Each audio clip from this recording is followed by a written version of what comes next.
So we're here today to talk about the political architecture of global catastrophic risks. I wanted to start off with the question about where are the forums that policymakers and others come together to discuss the governance of global catastrophic risks, or where catastrophic risks become part of that agenda for discussion? Of course, at the very top is the United Nations, which is at the apex of international diplomacy, and it has membership of almost all member states. And so that's where most of the big challenges, for example, like climate change, but also to some degree, nuclear weapons, etc., have been discussed.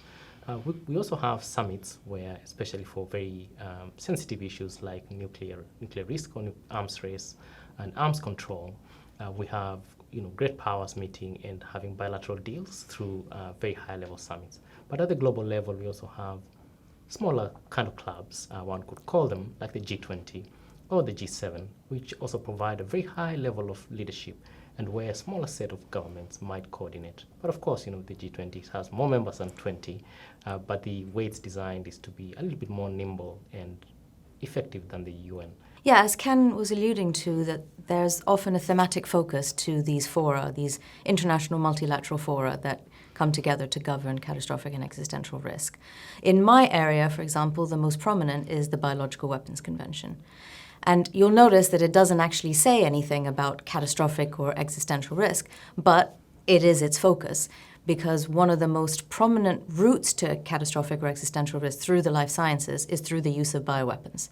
And this convention, it's almost universal, which means that almost every single country in the world has signed up to it. And it was the first treaty of its kind to ban an entire class of weapons. And it still does important, crucial work in preventing the deliberate misuse of the life sciences.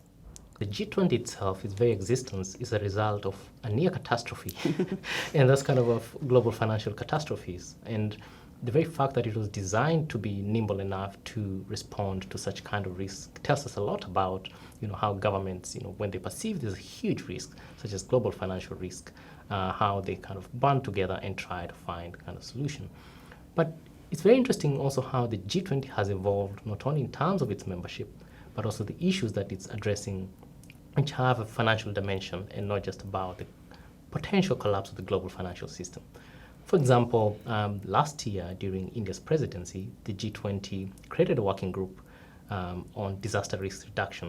It was quite interesting because one could kind of assume that was the G20's way of trying to have a more cross-cutting way of thinking about global catastrophic risk.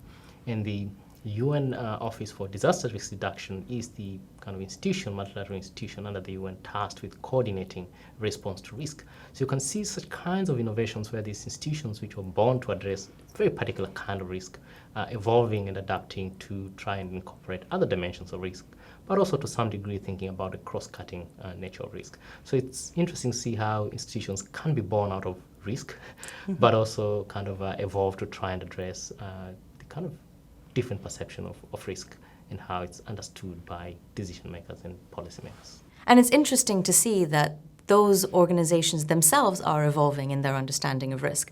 UNDRR, that Ken just mentioned, for example, is slightly exploring different ways of looking at risk. Traditionally, it's been very hazard-focused, primarily on natural hazards, but also other types of hazards. Recent work that CSER has been privileged to contribute to at UNDRR has shifted this to a more systemic focus, understanding how hazards can cascade and have systemic effects, and how to think about and study those effects. Fantastic. It's great to hear that evolution's happening and we're in the room. Mm-hmm. And as a researcher, Ken, how do you end up in these rooms? How do you study this work at places like the G20 or in your work on climate, as well as be part of it? It's a kind of a dark humor for researchers that, we love very difficult problems because they help us to kind of really look at the tools that we have as academics, whether it's theories, concepts, etc., and whether they're kind of best suited. Perhaps one of the big challenges is the kind of perception that there's a growing gap between the public's perception of this risk getting worse and the arrangements that we have, the governance arrangements that we have to address them. And so one could make a case that there's a critical gap, or there are critical gaps between what needs to be done or the kind of risks that we face and the arrangements that we have one of the big questions we are asking at CSER, kind of working with colleagues, and one of the things I like about CSER is the way it's very interdisciplinary, because these challenges are very complex and they're very interconnected, is how do we identify those gaps? And of course, as one of the things to define is political problems. If you look at climate change, it's kind of well-established kind of risk. We've worked on it for 30 years. Of course, there have been reports which come up, IPCC reports every 5 to 8 years, which kind of inform the process, but it's a kind of a long-term challenge. But if you look at advanced artificial intelligence, it's a very different kind of risk because it's unfolding very, very quickly. One could call it a kind of a frontier risk, but then researchers are almost like a very kind of engaged, but policymakers are kind of finding themselves on the back foot because the people who kind of shape this risk, kind of private sector, they're developing these kinds of technologies. They're also regulating these kinds of technologies.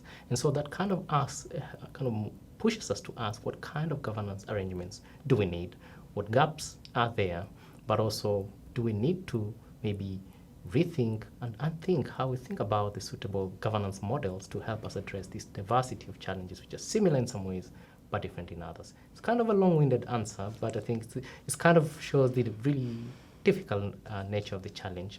But I think it's a worthwhile challenge, and I think at CSER we're kind of very well placed to try and ask the right questions at the very least.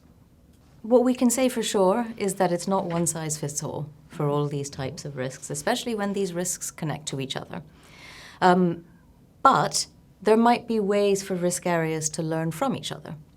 So conversations that I've been having with colleagues are things like, what can the governance of AI learn from the much longer history of the governance of the life sciences? And actually, vice versa. Even though the governance of AI is very new, maybe they have a different sort of energy that enables them to think about new tools that entrenched systems have not had the chance to think about. So I think there's a lot of interdisciplinary exchange that could be very fruitful. So we've talked a little bit about international governance and that there are these different forums and they can learn from each other, but also they're connected quite often. But there's a different kind of connection, that between democratic or national governance and this international forum. So how do you see in your own work those connections working or not working? How do we manage the different countries' agendas and how they come together internationally? So typically in the kinds of international fora where my work is most relevant, again, the life sciences and biological risk, those agendas are typically translated down to national implementation. In the UK, we have a very good example of this, which is the UK's biological security strategy, which was refreshed just last year. And that, even though it's not on the face of it an implementing instrument for the BWC, it carries through a lot of the spirit and a lot of the important messages from the BWC and how we deal with the risk from the life sciences nationally. What I like especially about that particular instantiation is that it's not just the BWC. It also collects themes and risks and mitigations from different international fora. Things like the WHO and the international health regulations, or even the Convention on Biological Diversity, and it packages them into a strategy that can be nationally implemented. Yeah, I think that's a very interesting point and example that you raise on BWC, because we're seeing that kind of playing out in the climate regime. With the Paris Agreement, everyone was very happy. We had a universal kind of agreement that almost everyone was happy with it as a starting point. And one of the kind of key features of it was having a 1.5 or 2 degree target, which many people didn't know where it came from. But then maybe more interestingly, net zero, where everyone knows there's net zero, but they don't know exactly what it is. But it's kind of galvanized a lot of action. But what is very interesting, because it's kind of this very clear and compelling argument from the IPCC reports that climate change is an unfolding catastrophe. And so every 5 years, countries prepare their national climate plans, which they kind of, they present under the Paris Agreement, and also they kind of have a stock take. I think the first one happened last year to try and find what's different, what's similar. What is interesting in terms of thinking about the national and the international is how there are synergies, for example, for problems like climate change and biological convention, biological weapons, etc. They're kind of universal problems that need global cooperation, but they also have some national kind of circumstances. And so the question is for us to think about not just the impacts themselves, which are kind of existential or catastrophic, but also the politics, which could be catastrophic and existential. One thing I'd like to bring in is we have national regimes that are influenced and obviously then playing a part and bringing their politics to the negotiating table. But we also, as you mentioned, as we've spoken about many times in CESA, the Summit of the Future is happening in September. And I really like, Ken has talked about it before, is like it's also the UN's place where it's talking about its own future. It's a real hope for multilateralism, for these international fora to be able to govern these international issues. And they've been very clear that civil society, NGOs, in fact universities as well, are able to get accreditation and be in the room for some of these discussions in a way that are often only diplomats or others are in the room, and others, we are the observer, I think, at the BWC. Does this hold some hope for the kinds of... we need all of those groups in a room to really make a difference globally, one would hope. Are you hopeful that this is a new way forward, or might it just end up with so many different conversations that nothing ends up happening? If you had to predict the Summit of the Future right now, what's the best version of how that could happen? So I'd put on two hats. Yeah. So the first one would be, as a student of politics, international politics, we're in very difficult times. And the fact that we at least have a summit that's trying to think about, long-term ways of addressing kind of the global challenges we have is really important, and it's very inspiring, and I think getting that kind of momentum is very important.